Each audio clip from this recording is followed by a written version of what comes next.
There are so many signs that your body is giving you on a daily basis, and especially women, that we often cover up or ignore either with medication or otherwise. For most people, they're so exhausted by that process, so stressed, that they just want to move to IVF. They just want to, whatever the quick answer is to get a baby. Your body can detect when it does not feel it's a safe time to carry a child. And this doesn't even include where I'd like to take the conversation next, which is birth control. What's up, everybody? Welcome back to Allsmith, where we are stepping into a conversation that deeply matters to the human experience, specifically to women, to families, and to future generations. We're joined by a very special woman who's a nurse practitioner and a fertility consultant who's bringing truth, compassion, and clarity in a world with conflicting narratives about pregnancy, fertility, and women's health. We live in a time where fertility is declining, pregnancies are more complex, hormonal issues are rising, and modern toxins are literally everywhere. At the same time, people are questioning institutions, policies, pharmaceutical recommendations, and the long-term impact of choices made without fully understanding. Today, I'd love to dive down this rabbit hole with Ilana Renfroe. Welcome to the show. Awesome. Thank you so much for having me. I'm stoked to be here. I'm excited to learn from you, to hear your story, to hear your experience, and to share it with our audience today. But before we kind of get into all of that and step by step, poke the bear a little bit to create more understanding within the complexity of everything that I just mentioned, zooming out, thinking about the recreational population that's seeing things on magazines and the checkout lines of a grocery store. They're seeing things all over social media. If you were to give unbiased, just like a general health tidbit to the modern day person that's just trying to optimize their health, what would you share with them? Yeah, it's a great question. And yeah, it can be very complicated today to gather what should you really care about when it comes to your health, what's real that you're seeing, what is just marketing and clickbait, who should you trust and how far you should go. And I think, I guess two big things that I would say. One is that it's mostly in the simple things. It's in the basics. So, there's a list of things that you probably already know on how to take care of yourself, optimize your health. Those are truly, truly so important. But the biggest thing I think is it's being educated about your own body, right? So understanding your body and what your body is telling you. There are so many signs that your body is giving you on a daily basis, and especially women who are having a menstrual cycle. There's so much data that is giving you about your current health status that we often cover up or ignore either with medication or otherwise. And I think that's really the first place to start to better understand your fertility and your overall health. Mm-hmm. You mentioned there are things that people already know. I would challenge that a little bit, that most people don't know. I think they should, but when I hear that, I'm thinking sleep 8+ hours a day, hydrate, try to get a little bit of salt into that hydration, try to get some natural sunlight, maintain optimal relationships, integrate movement, preferably 5 hours a week at a bare minimum, get your steps in, and try your best to eat single ingredient, high quality foods. Is that maybe a general list that will kind of simplify it and package it for people to then take that action into their day-to-day life? Yeah, pretty much. I mean, the big things I like to hit on for people, like you said, sleep, crucially important, along with that stress.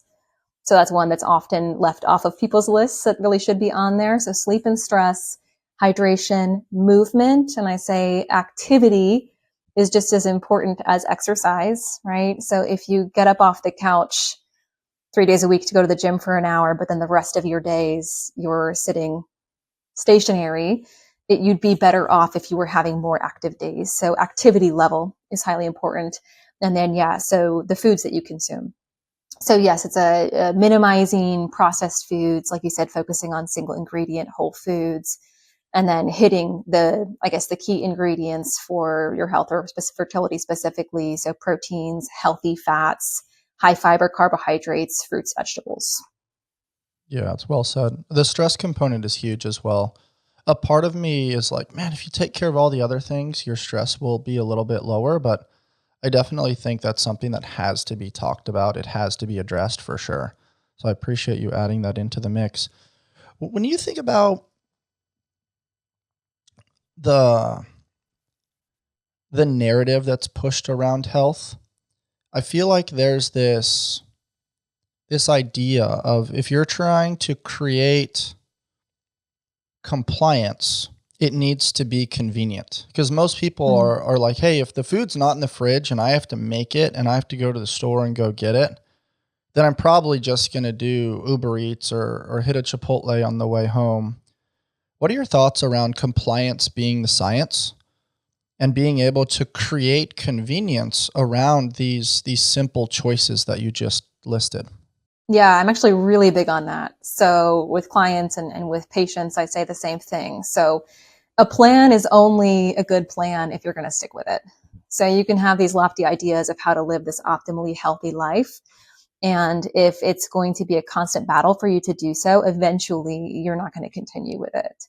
So that's kind of an individual basis of what is convenient for you.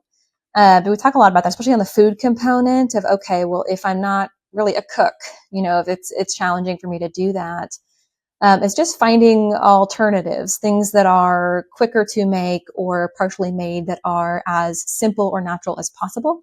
And then it kind of depends on where you go shopping. So I usually, for my clients or patients, I ask them where they go to the grocery store. And based on what specific place they go to, I'll give specific recommendations on things that are either partially prepared or quick, easy things that are minimal ingredients, unprocessed, on the healthier side, that are just as convenient as ordering fast food if you have those things in your freezer or your fridge, but are going to be, an 80% answer that's sustainable, which is better than the 100% answer, which is unsustainable. Yeah, that's beautiful. An 80% answer that's sustainable. That's a huge one for people. I also think you're spot on. We're very thankful that there's so many pseudo prepared foods, or there's vegetables that are already cut up, or meat that's already a little bit marinated. I feel like the air fryer is the modern day super life hack that makes it very convenient to open some of those.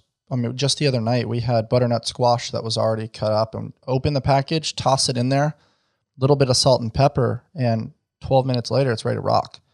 And so there are ways to make that happen. What do you share with people around the narrative when people say things like, oh, it's so expensive to eat healthy, but then you notice, yeah, but you're spending extra on the delivery fees of that Uber Eats or that DoorDash, and then you don't know what's in the food. Not to mention, I'm not even unpacking the issues with seed oils. Yeah, absolutely. So it's usually a misconception there. Just kind of like you hit on, someone thinks they're saving money because it sounds expensive to eat healthy. But then when you're doing takeout, you actually add things up. When you're doing that 2-3 meals a day, it's much less expensive to be eating high quality food at home. And maybe that doesn't look like, a tremendous amount of grass-fed beef for everybody, but there are healthy options that are far less expensive. And so usually it's an exercise I'll walk through with people, again, where I ask them their grocery store. We talk about things that I recommend, kind of build out an example day of shopping quick, convenient meals, or a meal. You look at how expensive that really is, and you have that direct comparison. And then you talk about the quality of what's in there. And it really, there's no argument for it when you actually break it down. Not to mention the nutrient density. Your body's actually going to absorb a lot of these things, as opposed to just either go right through you for some things, and then other things are probably going to store. You're going to feel lethargic. And that's where I truly believe the education around listening is very important. I've heard the line, and I'm curious your thoughts here, but if you're horny, you're healthy. And I think a lot of people are not paying attention to their signs and symptoms. They're just, oh, like, here's why it's a mindset thing, or, I need to do X, Y, and Z, or take this some sort of blood flow pill or something to try to create like some sort of enhanced eroticism, as opposed to thinking, okay, if I'm not horny, then what's my sleep look like? What is my hydration? What am I consuming on social media? What are the oils that are in my foods? What are the additives? What's going on with my movement? Am I active during the day? Like, I think asking yourself those questions and then being truly honest, taking ownership and accountability and realizing maybe that's a symptom of my lifestyle, as opposed to pointing the finger outwardly and then just trying to find some sort of, for men, a testosterone boost, or, for women, something. And this doesn't even include where I'd like to take the conversation next, which is birth control. Yeah, absolutely. I mean, it's absolutely true. So that's a much broader issue in traditional medicine, or often in medicine, is this symptom chasing, right? Treating one symptom with a medication that's going to give you another symptom. So you treat that with a medication, and it becomes this complicating web of where did this all start, and what medication is actually having which effect. And for sure, hormone health, like you mentioned, libido. I joke when I see people, I've had people make the comment, oh, this is the least fun visit that I've ever had, because we ask people to really address their lifestyle and not just, okay, well, here's a quick fix for that. Or, yeah, I agree with you, should be taking testosterone. No, well, let's look at what's really happening. Yes, is your sleep on point? How's your stress? Again, that's one that is so under addressed. So important. How are you nourishing your body? Not to mention other things that you may be doing, specifically marijuana use, and how that may affect sperm quality and your fertility. People don't know a lot of these things. So again, like I said before, it's really the basics.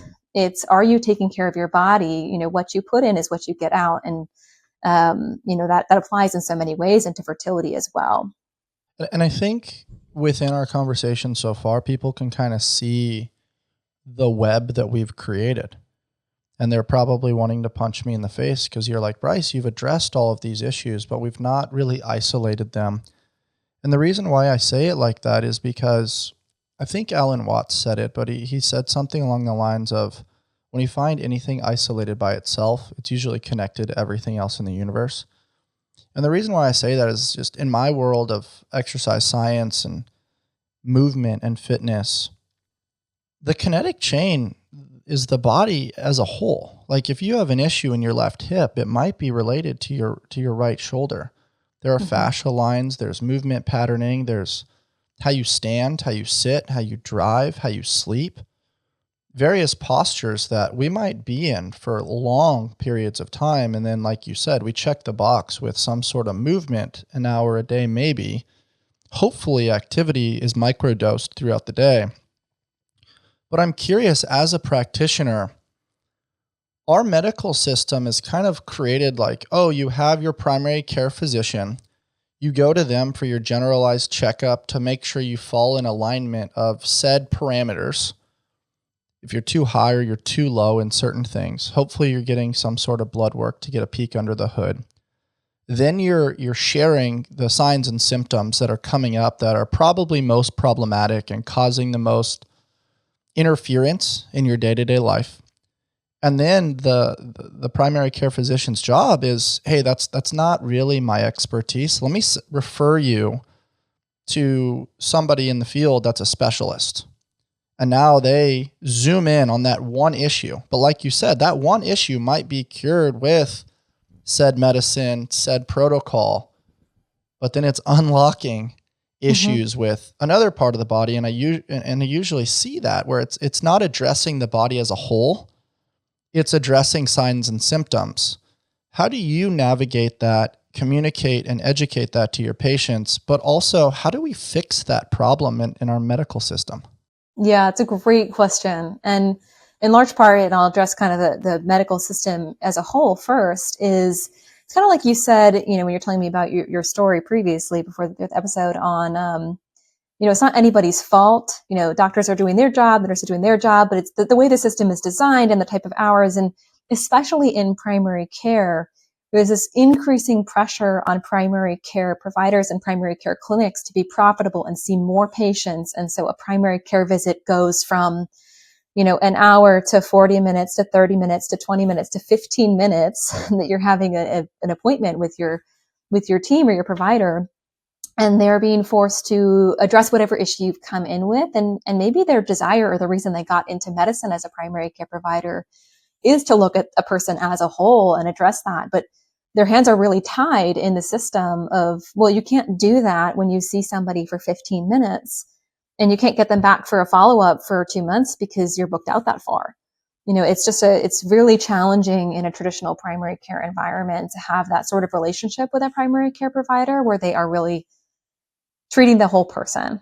And also, just to create total transparency for our listeners, 15 minutes is the totality that doctor usually has.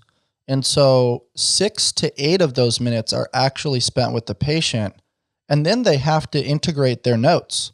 In modern day, you can transcribe certain things of a visit. You can audibly put in notes.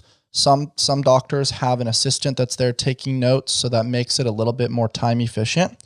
But based on legalities, medical malpractice, and everybody wanting to sue everybody these days, now the documentation becomes very important. it is. And if doctors are thinking to themselves, hey, I spent 10, 12, 15 years, 20 plus years educating myself in this field, and I've got hundreds of thousands of dollars in student loans and student debt, and then I've got a family at home, I want to maintain my licensure, I want to maintain my job.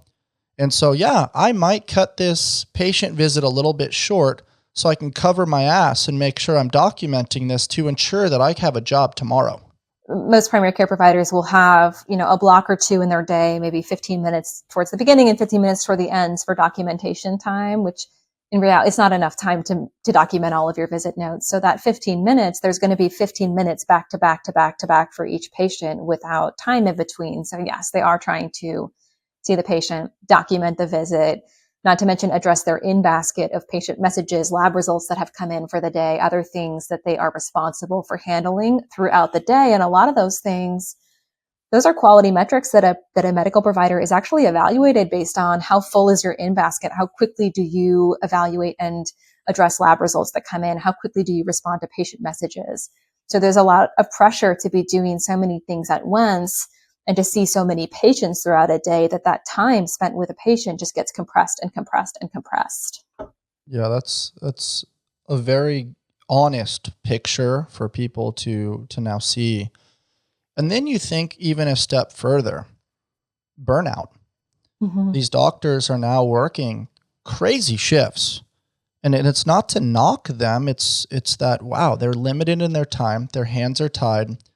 The system wants to pack patients in like canned sardines to maximize profit. It diminishes true patient care, and it creates an industry that it's become sick care. I hate mm-hmm. to say that. Mm-hmm. And it's frustrating because I don't truly believe people become doctors or nurses or practitioners for bad reasons. I think they see all the things that I'm talking about and they're like, I can fix it. I can be the difference. And then they get into the system and they see the tornado that it is. And they're like, I just need to do my part.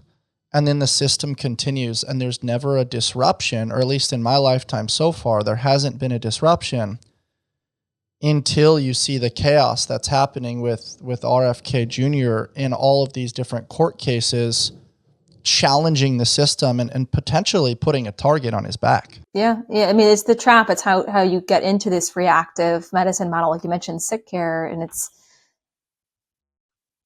again, it's not that you can point to any one particular person, but it's their fault. It's a systematic issue on the way that our medical system is designed, and especially in primary care, the pressure that's put on that system. And then so many things are just not able to be addressed, and you get more and more of this pushing out to specialists, like you mentioned. And that's really actually why I started working in fertility care the way that I did. That's an area, one of those things where most primary care providers, don't have usually the knowledge, but even if they did, the time to really address that proactively, that becomes okay, if you want to talk about that, I'm going to refer you out to an OB, or I'm going to refer you to an REI. And then it gets even more complicated because fertility care coverage is something that is very complicated. And in many cases with insurance, a person is not going to be covered to go see a fertility specialist, a reproductive endocrinologist, or have a fertility focused visit unless there's an identified issue with their fertility. So unless they've been actively trying to conceive for either 6 to 12 months, depending on their age. And so you have this gap of people who are interested in trying to better understand their fertility. Maybe they're concerned about something, but if they don't have a diagnosed issue or a reason why there's a medical justification for them to see an REI, they may just get refused the referral, or insurance may deny it. And so if their primary care provider is not willing or able to talk to them about it, they're sort of left without support in that area. And that's kind of exactly why I do what I do. I love that. And that's why we wanted to have you on the show today, to provide access to a free resource in the form of a podcast where people can educate, motivate, and inspire themselves, and have direction, have tools in their toolbox if they do bump up against that roadblock. Let's jump into that thing you talked about with stress, because we described it specifically for doctors. But I would argue that the rat race most people in the world are involved in. They're struggling paycheck to paycheck to make bills. Health insurance is very expensive for people. People are drowning in credit card debt. Most people cannot afford to purchase a home. I think the average age of home buying now is over 40, which is the highest it's ever been. And the reason why I say this is, now with financial pressure, people are simply trying to pay their bills and make it to their pillow at night. That then leads to, I'm so stressed trying to make this happen that I'm going to play with altered states of consciousness. I want to drink. I want to use marijuana. I want escapism to manage this stress. And I'm just trying to make it to the weekend. That seems to be the narrative that I see pretty consistently based on my observation. Well, then the trickle down of that is, like you mentioned, it's fertility issues. And then you see things like IVF, more money going to the medical industry to try to have babies, to try to increase the population. What are your thoughts on some of this, and what are best practices to escape living within that rat race and within that spinning wheel? Yeah, absolutely. I mean, it's a complicated topic, right? So, but you hit the nail on the head on how that trickle down effect happens. So stress is probably the leading driver of a lot of our health and fertility issues. And of course, because stress and cortisol has a direct negative effect on our health, but also because of those indirect or secondary effects of stress leading you to maybe behaviors to relieve some of that stress, even temporarily, like drinking or smoking or poor eating habits. You're so stressed that your willpower gets out the window and you just want to order, 3 different entrees at a fast food restaurant. So all of these secondary behaviors and effects, plus that direct effect of the stress, that have these negative consequences on your overall health, and of course your fertility and your hormone health. And then, so the reality of all of that is something that likely will take some time to address. You can't flip a switch and alleviate the stress, reverse all of those behaviors. And, that's again, part of what I'm passionate about in fertility is that it should be a proactive discussion. You don't need to be already trying or struggling to conceive to really be focusing on your fertility, because oftentimes, even if you do identify something that's suboptimal, it may take 3 to 6 months to really make a huge impact on improving whatever that issue is, to have the trickle down effect to your fertility and your overall health. Because the trap people get into often, again, with this issue of fertility being something that is reactive when there is a problem, or once you've been trying for a year, is you talk about stress, right? For many people, having a child or having children is a life goal, or the ultimate life goal. It's something that they absolutely don't want to picture their life without. So now you've got stress in your normal life. You decide you want to try to have a child and it's not going well. I mean, now talk about the stress of that and how that compounds and confounds the issue. But if you've not had any evaluation into your fertility, if you've not had anybody look into it for you, order blood work, talk to you about your lifestyle, your stress, try to be working on that. Now, by the time you get a referral to a fertility specialist, you're a year into trying.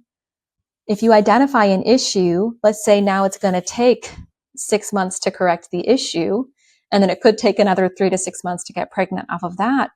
For most people, they're so exhausted by that process, so stressed that they just want to move to IVF. They just want to, like, whatever the quick answer is to get a baby. And maybe they wouldn't have needed that. And this isn't the case for everybody, but had they been working, a year prior on, hey, how do I better understand my body? How do I key into what some issues may be? How do I work on these factors that I know are probably negatively affecting my fertility? And save yourself all that time on the front end. Because once that snowball of stress and pressure and time that feels like it's wasted or not working starts to occur, it's really hard to get somebody in that position to reduce their stress level. Yeah, it's well said. What's coming to mind for me is it's so much mindset. And the reason why I say that is just the cognition around I'll be happy or I'll be ready when. And I think what I'm seeing is young people are thinking, hey, I don't really know how to run a business when I'm young. Obviously, you have exceptions to those rules. So they think, okay, I'm going to follow the traditional narrative. I'm going to go to college. Now you're paying all this money to receive an education, a piece of paper that says, I'm valid in the world. I can do these things and I have credentials and credibility in the education. Well, now you're buried, like I said, underneath student loans. So then as a byproduct, you're thinking, okay, I need to just meet my partner first. We have modern day swipe culture. There's Bumble, there's Hinge, there's Match.com, there's Tinder, all the things. So now dating culture has become, hey, let's go meet that person at the bar. Let's grab a drink. Now dating culture seamlessly integrates with vices. I think it's changing a little bit where now there's all these run clubs and there's outdoorsy adventures. There are ways to do it better, in my opinion. But the point that I'm making there is it's the concept of, okay, I've got financial stress caused by enrolling in the system. Now I can't find a partner because community is kind of dwindling due to these computer boxes that live in our pocket. We sort of have connection. We see what everybody's doing on their story, but we don't have real connection. Now I'm trying to find my partner. Takes me a while to get there. I'm exhausted from dating culture. Okay, I found my partner. Now we both are thinking, oh, like we're going to do the marriage thing and we're going to have dual income and we're going to figure it out. But the world is so expensive. Now there's a duality of trying to both of you figure out your finances. You're like, oh yeah, we're going to have kids when we're financially ready. You're never really financially ready modern day. And then that stress trickles into the vices that I described before. Now you're having a hard time having kids. It creates tension between partners. There's the blame game. Oh, you should have done this. You should have done that. Well, both parties were trying to do the next right thing, pay off their debt so they could get to the point where they felt safe and financially stable to pursue bringing another human into the world. And you can see how it becomes, going back to my mindset comment, I'll be happy when, I'll be ready when. Mm-hmm. And then when you complete one thing, a new stress takes its place. So it becomes this cyclical bit that people just seemingly just keep getting confronted with problems. And these things didn't exist before. Yeah, absolutely. And I think, in some ways you can apply what I said earlier on, the 80% answer that's sustainable is better than the 100% answer, or the 80% answer that allows you to move forward with your life goals is maybe better than the 100% answer that maybe puts those in jeopardy by waiting too long. I like that you said long, because now it becomes a comparison of short-term versus long-term gratification. And like you said, if you start these habits early on, they will eventually pay off. Absolutely. And especially in a world where more and more people are trying to have kids later because they were trying to pay off debt or they didn't meet their partner or whatever the reasons are, more and more people just trying to start having families, at an older age or into their late 30s as opposed to ever before. That's where this becomes all the more important, right? Because so many of these things, not only does it take a while to maybe correct bad behavior or improve your health when you're talking about things like stress and bad habits or poor diet or just the whole picture, it may take time, but there's also this, longitudinal effect of the longer you were living in those bad habits, potentially the more negative the effect may be. And when you think specifically too for women on egg quality, right? We know that egg quality is going to decline as you age. There's no way around that. Somebody who's 40, their eggs are not as high quality as somebody who's 25, or a higher percentage of their eggs are going to be genetically abnormal or of lower quality. But, so you're going to have your individual based on your age and just your genetic makeup, what that looks like. But then, so you can't control that. But what you can control is everything else, right? How do you care for your body? So even if you say, okay, you know what? I don't have my person. I'm thinking I might be 10 years away from trying to have a family. And it doesn't mean you need to, again, add this huge stressor of perfectionism in this period of time to be stressed about your future fertility. But there's this, again, 80% answer of, well, how do you just care for yourself and your future fertility? How do you become educated about how you do your best to preserve your future fertility and your egg quality? And you work on gradually improving your habits and your lifestyle. So maybe if you're getting a later start in life, well, at least you're now in a good position from those years of prep work that you did for your body, as opposed to being 38, coming off a really stressful period of life, maybe going out too much, drinking too much fast food, and you're trying to do this 180 on your life with all this pressure of doing it so that you can get pregnant. It may be adding more stress than anything, as opposed to getting to that phase of being ready to conceive and feeling like, cool, all this work that I've been doing is ready to pay off. Like, I understand my body. I'm feeling good. My energy is high. My libido is good. I'm feeling like we're ready to do that. Mm-hmm. Yeah, very good points that you make there. How much do you think biology and social programming plays a role in this? And what I mean by that is, biblically, you can look at traditional gender roles, but with the rise of like women's empowerment and you look at dating culture, the narrative that I've heard is, well, if men are going to date around, women should be able to too. And the reason why I mention that is, with this swipe culture, it creates a perception that the grass is always greener on the other side. If a guy is gonna, test the waters with multiple partners, then a woman is too. So now you see the introduction of different forms of birth control.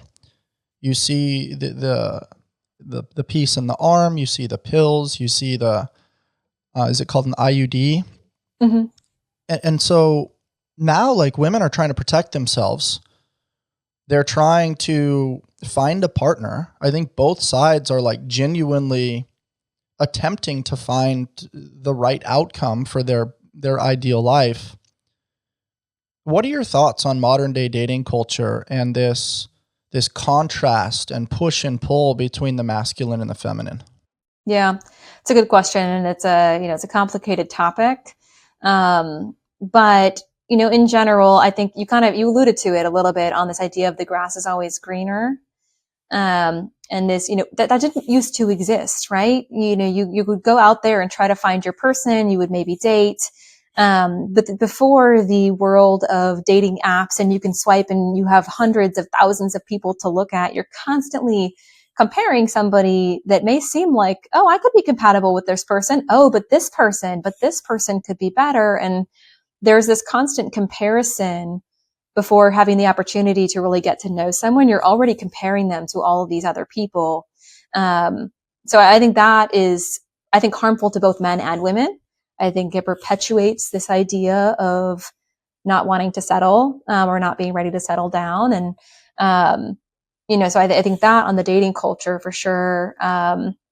maybe part of the prolonging, this constant ability to compare or to, it's like almost dehumanizing, this swipe left, swipe right.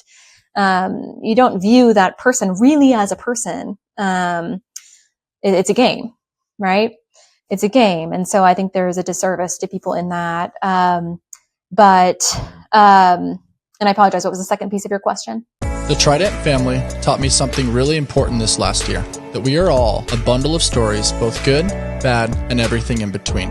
All of their cold brews remind their customers that they are part of something bigger than themselves. I start my day with the Sweet Cream Cold Brew as I am prepping my mind and body for fitness, service, coaching, and podcasting. With various locations in San Diego, they offer over 14 nitro cold brews and a variety of specialty drinks. You can find the perfect brew and pair it with one of their treats from the Keto Bakery. You can check them out over at tridentcoffee.com and use code ALLSMITH to take your coffee experience to the next level. I was curious, biologically, because you can have the conversation of biologically, a man is meant to reproduce. I don't agree with that morally, but biologically they're meant to pursue different partners. Mm-hmm. Women obviously can give birth to children. They are meant to connect with and have a depth of relationship and connection with a man because it creates safety within the growth and development of that child, biologically. Morally is a different conversation. Right. And so what I'm curious is your thoughts from a feminine perspective, this narrative around if men are doing it, women should do it too. And I think because of the deconstruction of gender roles, it's created a comparison of women should be making more money than men and men should be making more money than women. And at the end of the day, it's I don't compare an airplane to a boat. We're just different. Mm-hmm. You can do things that I can't do. You can do things that your husband can't do, but he can also do things that you can't do. Yeah. And I think this conversation around men versus women is just, it's asinine. Yeah. Because we're built biologically to do different things, but now from a dating perspective, we're trying to actively play the same game. Then birth control is getting involved. And then the moral compass and the grass is greener mentality is interjected into both parties. And now we're seeing it integrate into our population in fertility issues. And everybody just wants to sleep with everybody and not commit. And we're seeing the death of the traditional family dynamic. And it's guys, we're just meant to do different things. And that's okay. Yeah. I 100% agree with you. And again, yes, there's a morality question, and then there's this biologic physiology component as well on men versus women. So I know two different topics, but specifically on the biology, 1000%. I mean, men and women, we may both have estrogen and we may both have testosterone, but you look at the amounts in men and women, we are hormonally, biologically different, designed to be different, to act differently, and to respond differently. And I do think, yes, this idea in the dating culture of, yes, this men versus women, or women, if men are going to, date around, then women should date around. It's not a judgment call against anybody, but I do believe that women are negatively affected much more than men. I think psychologically, I think, women, like you said, the imperative, or a female, there's this biological imperative to kind of find and settle with a partner who's going to provide and keep you safe and raise children with you. And I think I think in women, it leads to a lot more anxiety, insecurity, a lot of these issues to be put in that environment that isn't the natural environment for what a female typically wants biologically, if that makes sense. Yeah, no, I think you hit the nail on the head. Going back to the birth control conversation, how's that playing a role based on your observation and your experience with your patients? And then to take it a step further, how's that impacting the environment? Because obviously women are going to pee. that water then is going to get into the environment in some capacity and then be consumed by plants, by animals. We're consuming those things as men and women. Does that play a role, or is that a little bit of a reach? Yeah, great question. So I'll address the first part of your question first. So just in general, how is this proliferation of birth control and what I see for clients and patients? So there are a few exceptions to this, but for the most part, birth control is not directly negatively affecting your fertility or your future fertility. It's not like you took it and all of a sudden your fertility is ruined in the future. But what it does do, and where I see it most negatively affecting people's life plans when we think about their fertility, is that for whatever period of time you're on hormonal birth control, you don't have a cycle. You don't have that natural insight, that data coming back to you from your body. You can't evaluate, are your cycles regular? Are you ovulating normally? Is your libido where it should be? All of these things that the female body, these signs that it gives you that your fertility is where it should be, that things are working normally. When you mask that or cover that up with birth control, in many cases, in most cases, if women are on birth control long term, they're staying on that until they're ready to get pregnant, and then they're coming off. Now you come off birth control and all of a sudden you don't understand why you're having irregular cycles, you're breaking out in acne, all these other signs and symptoms of hormonal dysfunction are appearing that would have been there, but they've been masked for maybe the last 10 years and you had no idea that this hormonal dysfunction was occurring.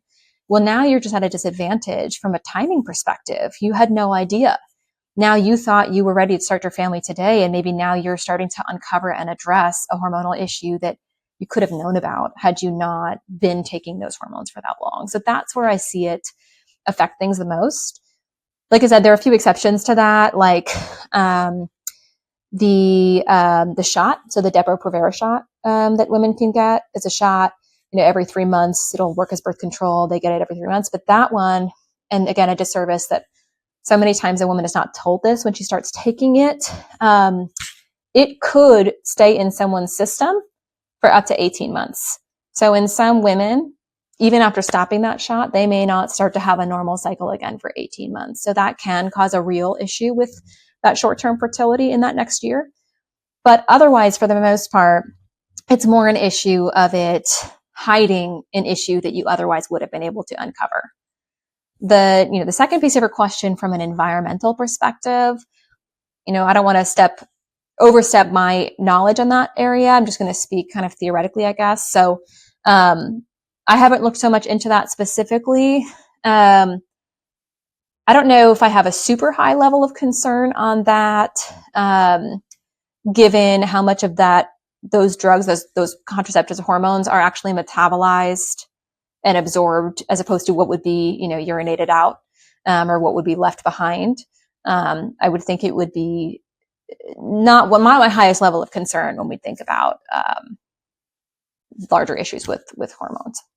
Yeah, I don't disagree. I wouldn't say it's like the highest dosage of concern, but I would say that it's a potential variable. And the reason why I say that, and there's other variables that I want to unpack with you in a second, but I think we're seeing the demonizing of masculine culture around the term that's thrown around, toxic masculinity. Yeah. And I think what's happening is men are softening. They're not wanting to get out into the world and provide and protect. They're getting a lot lost in the sauce with their feelings, not realizing that feelings come and go. We don't have to choose to spend time with them. We can choose to observe them and address them and talk about them. I'm not suggesting somebody bottles them up by any means. There's lots of therapeutic techniques. There's obviously exercise. There's communication with your partner. There's relationships and friendships that you can pursue, journaling practices, exposure therapy, and sauna and ice management of that psychological stress. However, I'm seeing a lot of men softening. They're not wanting to go put in the work. They're wanting the convenience. They're wanting the handout. And I think it's almost depreciating the attractiveness. Also, going back to the dating culture conversation, women don't want a Peter Pan. They want a provider and a protector and somebody that's going to provide a level of security in a world that seemingly feels like it's full of chaos.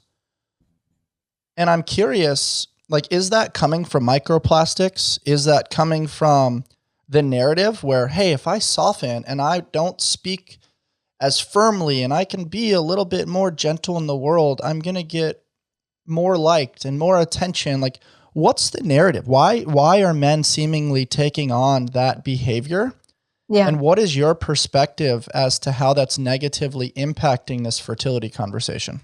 I personally believe that that has more to do with societal pressure and culture than it does with environment and microplastics. You know, if you just tease out, well, there are men, there are manly men, and they're in the same environment as all these other guys. But absolutely, this idea of toxic masculinity, or this attack on men that are masculine, I think is a big part of this bigger issue with dating culture and fertility issues and people struggling to find their partner. And I think there's this societal or cultural idea that a woman should not want a very masculine man because that is a toxic person.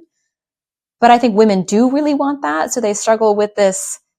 They may think they want this idea of what society is putting out of what a man should look like today. And then they meet these guys and they're not what they wanted. And it's a more complicated issue than that. But I do believe that it is largely cultural and societal, and you've got social media and this big attack on toxic masculinity. And then you see how that impacts in schools, right? The way teachers will talk to students, girls and boys. You know, boys are called, you know, rambunctious or trouble creators, or, you know, if they are energetic and they have a hard time like sitting still and they're higher T, right? There's this, from a younger age, this pressure to be less of a boy. And I think that permeates. So I think you're spot on. And the other thing that I just need to note is look at how we're tiptoeing around this conversation, right? Like, we're having to be like, oh, I need to be careful with my words around this because I don't want to be offensive, and, you know, I don't want to ruffle somebody's feathers. But at the end of the day, like, I mean, Jordan Peterson said it great. He says you should be a monster and then you should learn how to control it. I'm not saying you should be angry and using violence and all those things. It's like, no, you should have the capacity for that in order to provide and protect when it's necessary. It's like having access to a tool. You use it when it's necessary. You don't use the tool nonstop. You learn to compartmentalize that ideology and that skill set. But then getting back to what we discussed before, like, yes, environmentally, there are very masculine men that are also experiencing those environmental toxins. However, those are the same men that take ownership and responsibility. They're not blaming anybody else. They're taking care of themselves a non-negotiable. They choose to make coffee for their wives and wake up early. They choose to clean up the house. They choose to not say, oh, that's your job to fold the laundry. It's like, no, if the laundry needs to get done, you just do it. And I think what I'm alluding to here is like, it's simple in my brain. Take ownership and accountability and don't leave a mess. If there are crumbs, clean them up. And I think a lot of life is that. Like, if you're doing things, you have to look over your shoulder and like, oh, I hope so nobody notices that I didn't put my grocery cart away. That to me is the problem. It's no, put your grocery cart away, be a great asset and a great contributor to society. Then you don't have to look over your shoulder and you're just focused on doing the next right thing. Yeah. And as a man, that should be your duty. And in doing so, now that allows your wife to feel safe and secure and soften, or your partner, or now when you're in the dating world, they understand like, hey, you're a gentleman. You're going to walk on the side of the street that's closest to the street to provide. You're going to deeply listen. And also from a narrative standpoint, so many people feel the need to sell themselves now. Oh, look what I'm doing. Look at how much money I make. Look at all these things. But I honestly think women are craving someone that is more interested than interesting. And I'm curious your psychology there. Yeah. And I think, again, I think a lot of this comes back to social media. I do. It's kind of like what you said about, oh, I better hope that nobody saw that I didn't put away the grocery cart, as opposed to doing it because it's the right thing. There's so much of this. You do things so that other people will see and like that you did it. And it's almost like if nobody saw you do it, it didn't happen. That sort of idea, constantly seeking this external validation, that I think is in part here what's going on. But absolutely, and I think again with social media, people want to be interesting. That's their primary goal. How can I say something? How can I make this sound so that I'm interesting? Sometimes making things up to sound interesting or be interesting. And I think, yeah, there's this chasing being interesting and maybe looking for somebody that's interesting. But I think that ends up falling short. That ends up seeming, it rings hollow. It's not actually what people are looking for. I think you're absolutely right. And I think especially in the female brains, like you said, right, seeking security, seeking a committed partner. Most women are looking for somebody who is going to make them feel safe and is going to be committed and interested. They want that reassurance that their partner is truly committed, and not this insecurity of waiting for them to notice to somebody else. One of my favorite quotes is, never give up what you want now for what you want forever. And going back to our casual debate around the biology of men and sleep around culture, it's like, to me, that's almost a feeling. Oh, I notice that person's grabbing my attention temporarily, or, I saw that picture or that thing triggered me, whatever the variable was that kind of flipped a switch temporarily. I think that goes back to that Peterson quote, like, oh, I'm noticing myself wanting to dance with the devil. Don't give in to that trigger, because I am in a committed relationship over here that is the greatest thing ever, but it's a plant that I need to water, that I need to put effort, energy, and attention into. And so does she, obviously. But I'm curious with you, so many men, I mean, you see this with pro athletes, we're seeing it with politicians. We saw it come forth with the mayor, or sorry, the governor of California with infidelity. That seemingly is becoming like normalcy. It's like, no, that's a lack of control. That's poor decision making in a world that has so many options, but it's becoming accepted. It's like, oh, a man's just going to be a man. It's like, no, that's not how that works. What are your thoughts there? And how do you educate women to not be okay with that? Yeah, it's a great question. And going back to something you said before about being a monster, but learning how to control it, right? It's this balance between men should be men. Men have testosterone and they are the way that they are for a reason, but they need to use those attributes for good, right? To provide and protect. And you need to control other impulses that may be also related to those hormonal differences. And the same goes for women as well. I mean, so you are absolutely right. And I think, again, a large part of this comes back to, again, the issue with the infidelity and giving up your potential, what you want in the future for something that you're desiring today.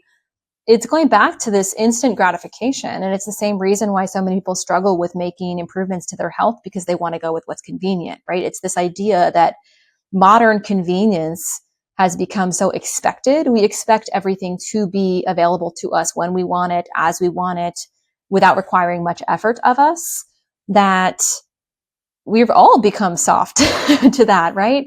To this, well, I don't want to have to wait for something. I don't want to have to deny myself the thing that I'm wanting. I want it to be convenient. I want it to be quick. And I think that is playing over into other areas of our lives. And I think that's what we're seeing in relationships as well.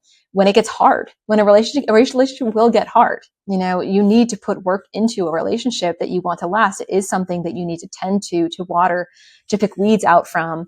And for so many people, it'll get hard and they'll want to move on to something that seems easy, go back to that kind of initial honeymoon phase of something new, because there's this unwillingness to go through the challenge.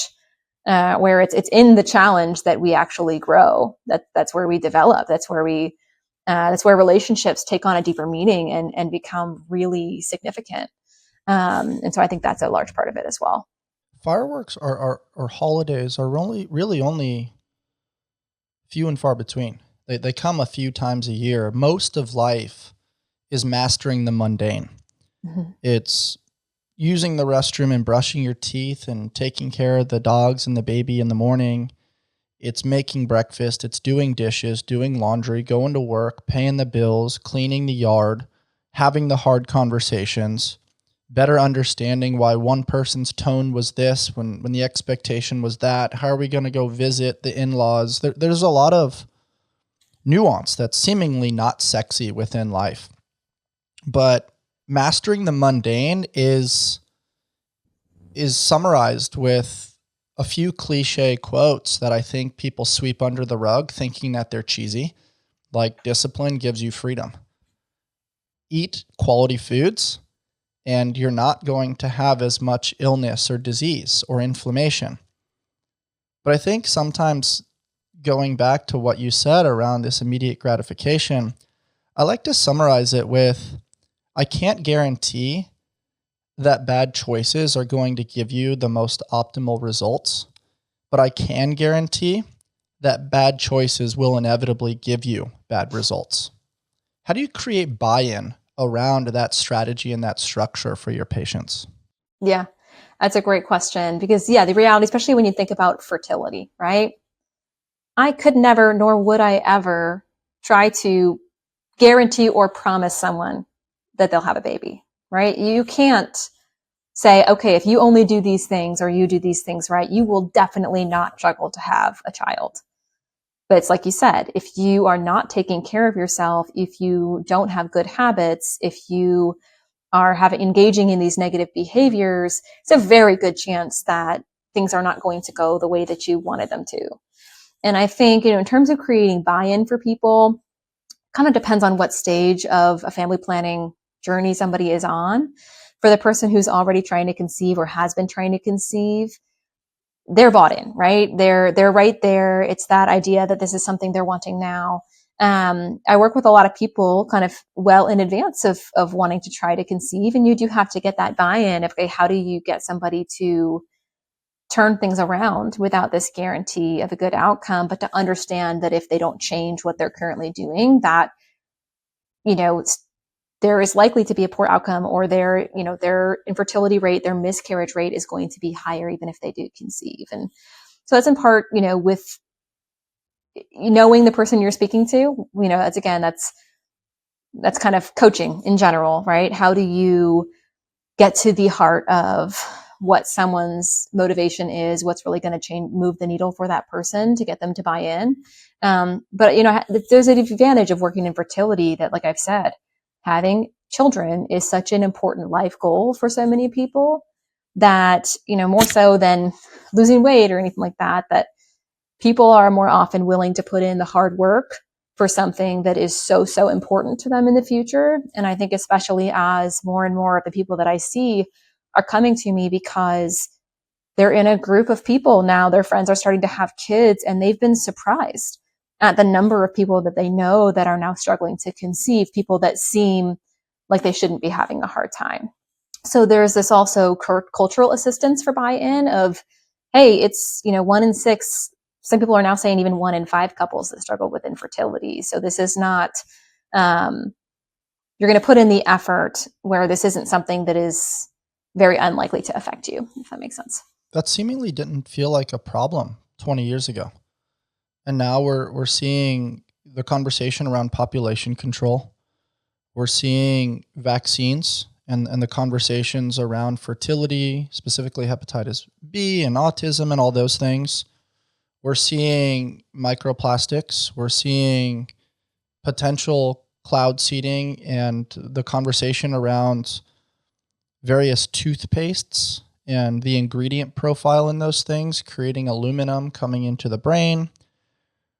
Some of this is speculation. Some of this has data. it's very easy to get lost in the sauce and feel like, oh my gosh, I can't do anything right. I'm just simply going to keep doing what I'm doing and hope that it works. But then there's some stuff that you have to pay attention to. How much of it is hearsay? How much of it is stuff that we should pay attention to? Because the program that works is the one that you do, like you said. But if somebody seemingly feels like they're doing every little thing right and it's still not working out and they start to lose hope, what comes next? Yeah, great question. And like you said, I mean, you can go down an absolute rabbit hole if you're so worried about any little thing potentially being harmful, and now you can't use toothpaste, and now you can't do XYZ, and it can become very overwhelming. And I think, again, you have the basics that we talked about, the stress, the sleep, the eating well. If you're doing all of those things, when we think about environmental exposures, again, I say you could go down this rabbit hole. It depends on how far you want to go with how much do you want to overhaul your entire life and every product that you have in your home and all of that and change everything. But I usually say the big ones that if someone is focused on their fertility that I would worry about is household cleaning products. So what sorts of things are you using in the kitchen? Your laundry detergent. What are you putting on your clothes that are then attached to your body and your skin all day long? And then especially for women, your cosmetics, everything you're putting on your face and on your skin on a daily basis that is being so absorbed into your body. And again, it can feel very overwhelming to feel like you need to toss everything you have and go buy everything brand new. But those are the places that I'd focus. And I really like looking at the EWG verification website. I'm not sure if you've used that before, but EWG, Environmental Working Group, I think EWG, there's a website that you can use, especially for cosmetic products, makeups, sunscreens. There's an app that does that. I'm not sure if that's EWG, but this is just a website. But there are apps like that as well. But if people are overwhelmed with what the choices are, I say check that because they will rate all cosmetic products, sunscreens, makeups, everything on a hazard score of least harmful to most harmful, and it'll list which ingredients are potentially problematic and why they might be problematic. And their kind of top tier is anything that is EWG verified, and it will have a little label of, okay, this is a clean product. This doesn't have no known toxic chemicals or things like that would be harmful to.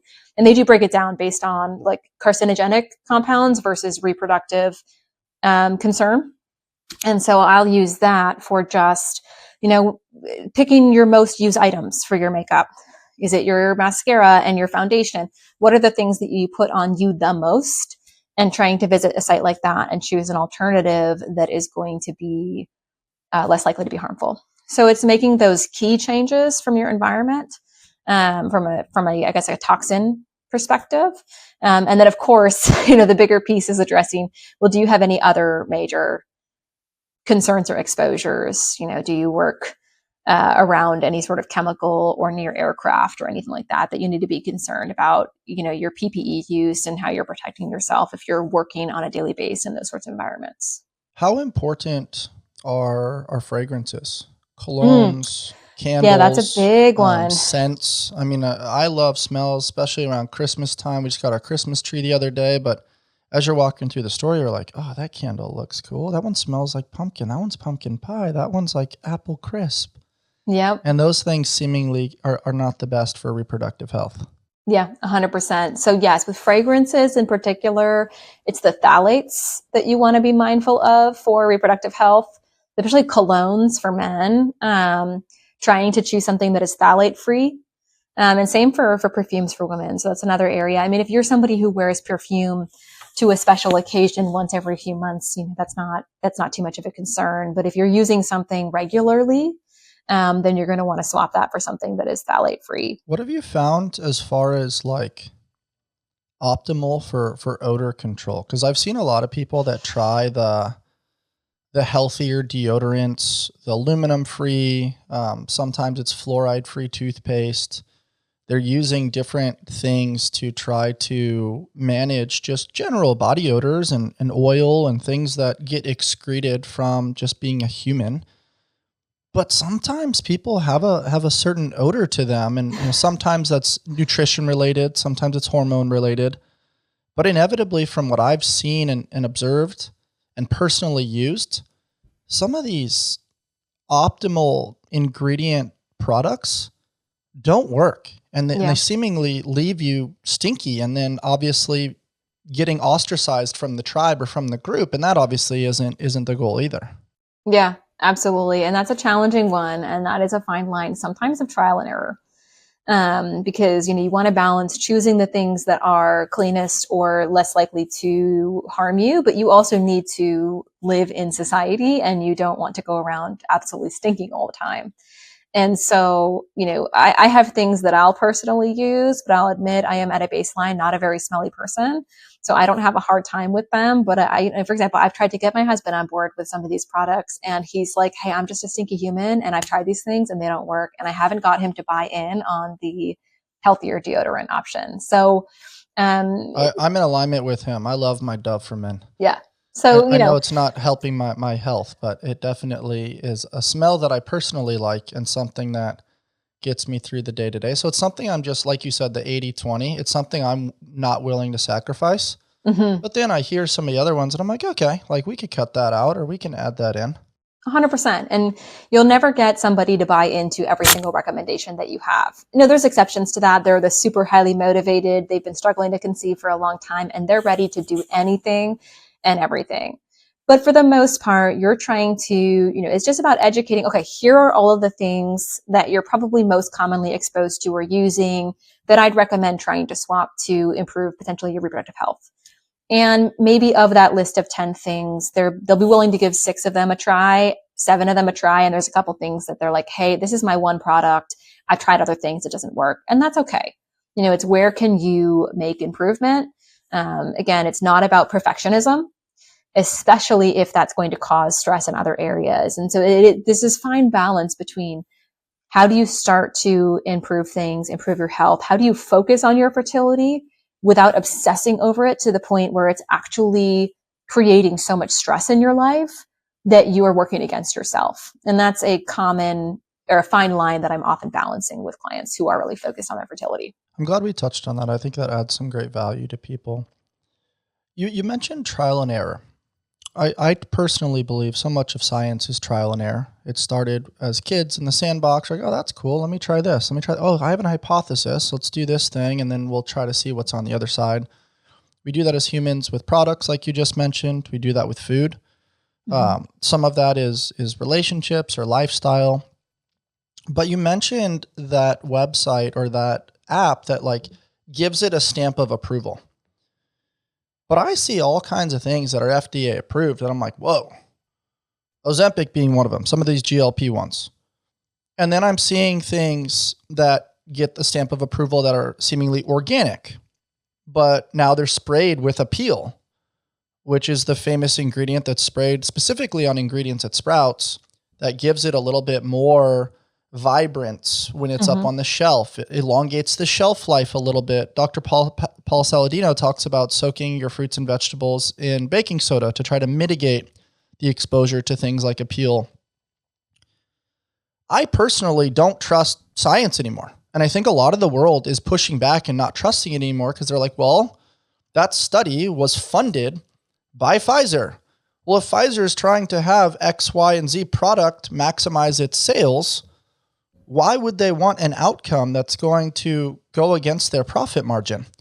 And so now when you look at credentialism, you look at reputability, and you look at trust, I think so many people are throwing up the middle finger to that because they're like, all right, who's funding the study? What are the different variables that are manipulated for said outcome? And I remember as a kid, if I saw that it said, oh, according to this study or according to this doctor, but now that I've just sharpened that tool and gotten a little bit smarter, I know that correlation and causation play a role, the variables, the sample size. There's so many things that create manipulation in order for profit. So when you mention credentials for certain doctors, or you mentioned this stamp of approval, or looking at organic or grass-fed. How do people know what to trust now? Yeah, that's a great question. And so, it depends on, so any stamp of approval is not a gold star, right? It's not that, okay, somebody stamped this is good. One of the reasons why I like the EWG website is because it actually lists out all of the specific ingredients in a product, and it will list any potential risks of each of those ingredients. So it's not just saying, we've reviewed it, we've stamped it. It's letting you look under the hood as to what are the ingredients in here that are either known to be harmful or not known to be harmful. You're still, there's still things we don't know, right? But when we look at FDA approval, based on a variety of studies, yes, there have been things that have been previously FDA approved that later have been recalled for being unsafe. And so, especially as a healthcare provider, something I'm often talking to, when I'm seeing patients as an NP, as I'm talking about with patients, and then just as a consultant, just educating people on is, just because medications are deemed or approved by the FDA or deemed safe, you still should only be taking medications if and when you truly need them, only for as long as you need to take it, and at the minimum dose that is effective for you. So it's not, okay, this is a safe medication in the study, I want the desired outcome, I'm going to take it. It's a little bit of, this balance between taking ownership of your health and focusing on taking care of your body versus when do you need to rely on medication or something else to fill a gap that you can't meet on your own, or to address something that is beyond your control, and to be discerning about that. And the same goes with all product use, right? I'm still a believer in minimal product use, especially things like makeups and such, to not just grab anything and everything under the sun that looks like it could be safe and then start using that. But to be discerning about what you put on your body, to do your best. We're not perfect. We don't have perfect information, but to seek out what information you can about the products you're using to make as an informed of a decision as you can about what the best choice is. Because you're not going to get to the perfect answer. There is no perfect answer. We're not all knowing. New things are going to come out every day. Sometimes it's hard to know what is real information, what is not. So it's, we're constantly trying to evaluate things and make an informed decision. And so it's on you as the person to do your best to do that with whatever knowledge you have access to. But it's not perfect. Love the way you said that. And I'm going to give a real life example. You see how much the sun has been demonized for skin cancer or melanoma. And then you look at what's going on with sunscreen and the toxicity and the challenges with sunscreen. Well, if somebody sees that and they practice the art of, well, if some is good, more is better. I'm just going to be in the sun for hours upon hours within a day. Well, now they're going to get the consequences of a sunburn. Mm-hmm. You want to microdose that. You want to integrate, as Mark Sisson said, have an optimal ratio of omega-3 to omega-6. Take a fish oil supplement. There was a recent study that came out talking about how rats that were exposed to a ton of seed oils actually had more negative consequences associated with sun exposure, as opposed to just things like coconut oil, things like grass-fed butter, things like avocado oil. So that was an interesting correlation. But everybody's thinking, oh, if you want to stay young, you want to stay wrinkle-free, like stay away from the sun. Always wear sunscreen. But now you're seeing the negative side effects float to the surface, and there's a fear-mongering that's like, trust the science. You're an idiot if you don't wear sunscreen. There's labeling, there's demonizing. So my favorite perspective is, this is what I personally believe and know up until now, based on having open-minded conversations, allowing for discourse where maybe I push back, maybe they provide a really good point. We hold space within the messy middle to then either add or subtract to our original belief system to then, in my opinion, upgrade the operating system. Mm-hmm. And so now I've seen the optimization of pH and all these amazing tallow products, this beef tallow, and how it's used with olive oil and used with healthier ingredients that can moisturize the skin appropriately, and then using other forms of tallow with a little bit of things like zinc oxide to provide a protective barrier when you plan to have a lot of sun exposure, a trail run, volleyball at the beach, swimming, boogie boarding, surfing, a beach run, camping, things like that. And so I'm not a believer of like, you have to be on this side or that side. I'm a big believer in like policy over politics. Let's educate ourselves as opposed to like labeling people as anti-vaxxers or people that don't trust the science or this, that, and the other. It's like all sunscreen is not the same. Yeah. We can find cleaner, better versions of sunscreen. And we also know that people are happier when they get sun exposure. When the time changes out here in California, like people do experience seasonal depression. So there is a correlation between the sun and optimization of life. So I'm curious your thoughts in relation to that, because I feel like that's a really good example around how we can use science as a tool, better understand the different variables. We can try to challenge the scientists and the politicians to be a little bit more truthful as to how they're using science to communicate that to the public. So it's truth and not just for a narrative or profit.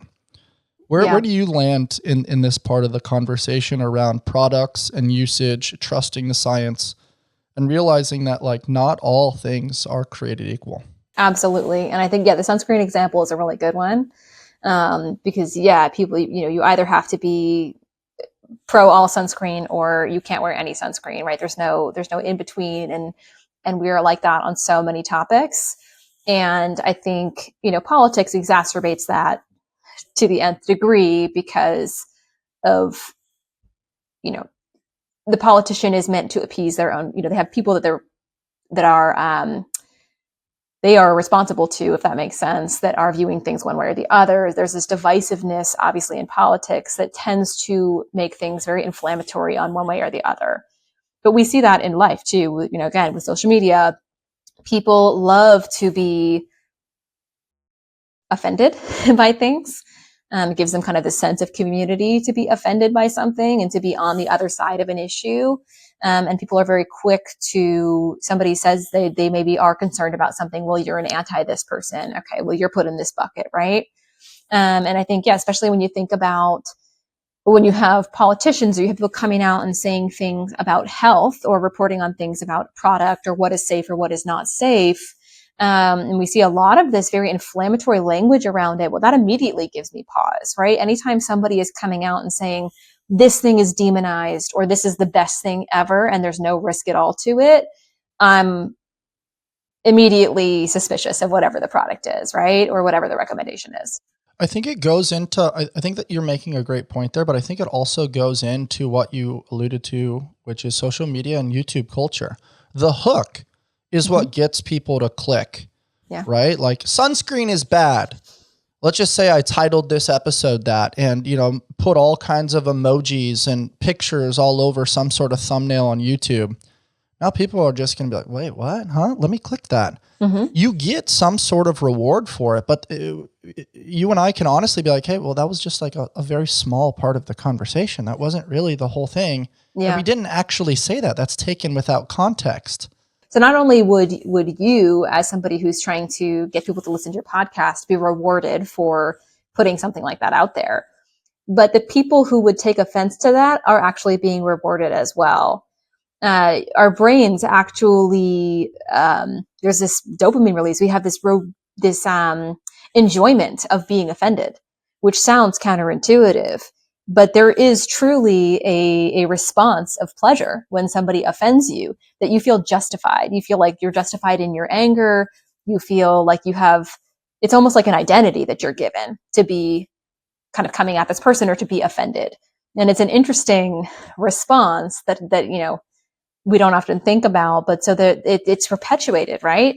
The people making the comments are getting the likes and the comments, and the people who are engaging or angrily commenting away are actually getting this sense of pleasure from being angered by whatever that comment was.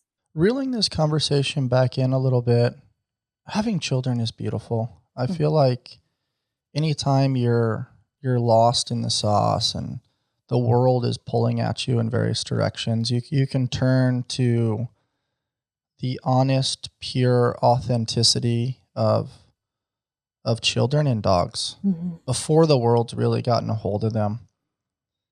I think there's a gratitude, there's a joy, there's an unapologetic love.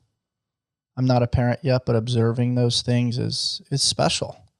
Yeah. And it comes with middle of the night wake ups and tantrums and crying and poop everywhere and changing of diapers and expensive and messy sleep and probably arguments of, well, I changed the baby before, you need to change the baby now, and tension. But from what I've heard and what I've observed, it's the most beautiful thing in the world. And it's being threatened right now based on all the things that we discussed today. How do we get back to love? Mm. How do we bring it all back to, okay, like maybe there are environmental factors, but I truly believe that if, for most people, if you're loving your partner unapologetically and there's just a trust and a connection and an energetic tethered cord that maybe it's God, maybe it's spirit, whoever it is, wants that child to be born. And there is a spiritual factor that I'm sure plays a role. How do we get back to that? Having a child and is the most pure joy, the most beautiful thing that you can experience. Having my daughter was, I mean, it really, her being born, I was like, for the first time, I was like, you can't tell me there's not a God, there's not somebody how can this human being exist from us? Me and the person I love most in the world have created this human being, more love than you can ever imagine. It is the most beautiful thing, and it is something that I truly, it hurts me to think there are people who want to experience that joy that are struggling to do that. Because it really is the most wonderful thing you can experience. And yeah, I mean, so you talk about love, working towards, if you're meant to procreate and you have this loving partner and that something should happen. So you're onto something there and this ties a little bit back into stress, anxiety, depression. I mean, not being at peace in any way, shape, or form. And I think love is a form of peace. It does have a negative effect on physically on your body, on your ability. Your body is smart, but not that smart. Your body can detect, especially a woman's body, when it does not feel it's a safe time to carry a child. That may be that your energy reserves are low, your body fat percentage is too low. That may be that your stress level is too high. Your brain can see that you're stressed, can't always differentiate, are you stressed from a stressful job or conflict with your partner? Or are you stressed for your life because you're running away from a predator or, this isn't a safe time to conceive a child? So I think love ties into that as this form of well-being and peace. Are you anxious? Are you depressed? Are you crazily stressed? Are you in a loving relationship with your partner? Do you have this peace in that relationship? And I think that all together plays a role in part of this issue with fertility that we're seeing, with just these rates of dissatisfaction, unhappiness, conflict, that all kind of come together. As we wrap it up today, can you share the options or the locations that are available to people if they maybe want to actively have a baby in more of a natural setting, like you described with me a little bit earlier, like they have available at UCSD, which your midwife is there to help co-pilot your journey and do as close to a natural birth as possible. But if there are complications, the Western medicine approach is available as well, because I think that's just such a beautiful intersection of nature and nurture and also just in the event of an emergency, giving you the peace of mind that you have access to those types of professionals. Yeah, absolutely. So, yeah, we are talking a little bit about birth settings and this idea of a very natural birth versus a very hospitalized birth, or people think about it's kind of only one or the other. And from personal experience, when I was in San Diego at UCSD having my daughter, it was this wonderful blend. And And I hope there are plenty more places that do this. And I wish there were more, but at UCSD, I chose to have all of my OB care with the midwife team. I'm a nurse practitioner. I really appreciate the nursing and midwife approach to care that is more whole person and holistic. I wanted to at least begin my birth or try to be as natural as possible and kind of see what happens and see how much intervention I needed. And so they have a team of midwives. Um, so I knew that somebody who would be delivering me would be one of the midwives that I'd met with, but I delivered in the hospital. So there's this beautiful blend where on the same floor, the labor and delivery floor, they have traditional labor and delivery rooms where an OB would deliver a baby. And then they have the birthing center, which is just a bunch of rooms on the other side of that floor. Where the midwives deliver, and that can be a totally no intervention, no, natural, no epidural birth.